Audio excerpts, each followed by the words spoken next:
আজ পুকুরে টাটকা মাছ ধরেছিল। টাটকা মাছ বেছে রান্না করলাম, মাছের ঝাল বানালাম, সাথে ডাঁটা দিয়ে আলু দিয়ে একটু ঝোল বানালাম আর ভেন্ডি ভাজা, ভাত।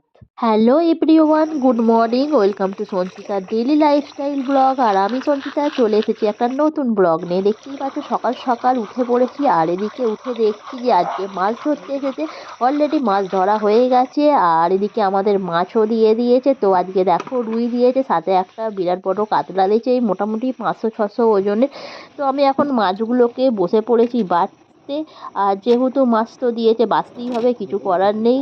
দেখতেই পাচ্ছ আমি একদম বঁটি আর সাথে একটু মাছ নিয়ে বসে পড়লাম, কারণ মাছগুলো একটু যেহেতু হরহরে হয়, তো তার জন্য একটু মাছ নিয়ে বসে পড়লাম। আর এদিকে দেখো মাছগুলো আমি ঘষে ঘষে কাটতে শুরু করে দিয়েছি। আর মাছ কাটতে তো আমার ভীষণই ভালো লাগে, যেহেতু টাটকা মাছ। তো আমি প্রথমে রুই মাছগুলো বেছে নেব, আর তারপরেই রয়েছে কাতলা মাছ। যদিও কাতলা মাছটা একটু বড়, মুড়িটা ছোট হয়ে গেছে, কাটতে ভীষণই অসুবিধা হচ্ছে, তাও মানে যথাক্রমে কেটেই ফেললাম। তো এই যে দেখো কাতলা মাছটা আমি এখন নিয়েছি, তো এদিকে এর পাখনাগুলো কাটছি আর একটু এদিক ওদিক করে যা হোক করে অসুবিধার মধ্যেও কেটে ফেললাম। যাই হোক, আজকে দুপুরের খাবারের জন্য আমি বানিয়ে ফেলবো ডাঁটা আলু দিয়ে একটু ঝোল ঝোল, সাথে কয়েকটি ভেন্ডিও রয়েছে। তো ভেন্ডিগুলোর ভাবছি ভাজা করব, আর করলাগুলো ছিল কয়েকটা পাক ধরে গেছে, তো করলাগুলোও ভাবছি ভেজে নেব।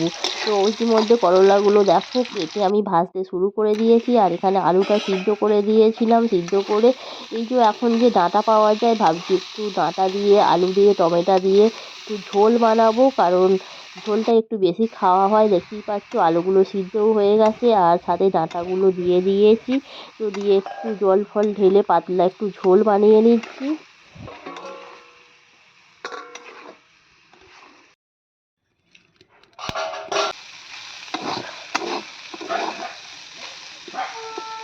তো এদিকে ভেন্ডিটা ভাজা হয়ে গেছে, আর এদিকে মাছগুলোকে ধুয়ে নুন আর হলুদ মাখিয়ে রেখেছিলাম।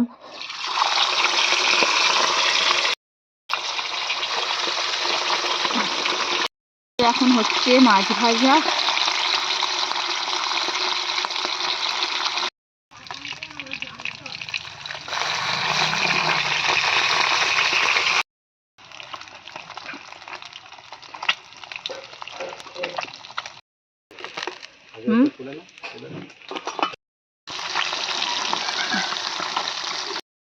তো সমস্ত মাছগুলো আমার ভাজা হয়ে গেছে, আর এবার মাছগুলোকে ঝাল বানাচ্ছি একটু আদা টমেটো দিয়ে। তো এই ঝালের মধ্যেই মাছগুলো দিয়ে দিলাম, আর দেখো মাছের কালারটা বেশ দারুণ হয়েছে, একদম লাল লাল, দেখতেও দারুণ হয়েছে। আর যেহেতু টাটকা মাছ, খেতে তো আরও দারুণ হবে, আর গরম ভাতের সাথে জাস্ট জমে যাবে। তো দেখো মাছগুলো একটু ফুটলে আমি নামিয়ে নেব, আর ঝোলটা কেমন হয়েছে অবশ্যই তোমরা জানিও কিন্তু।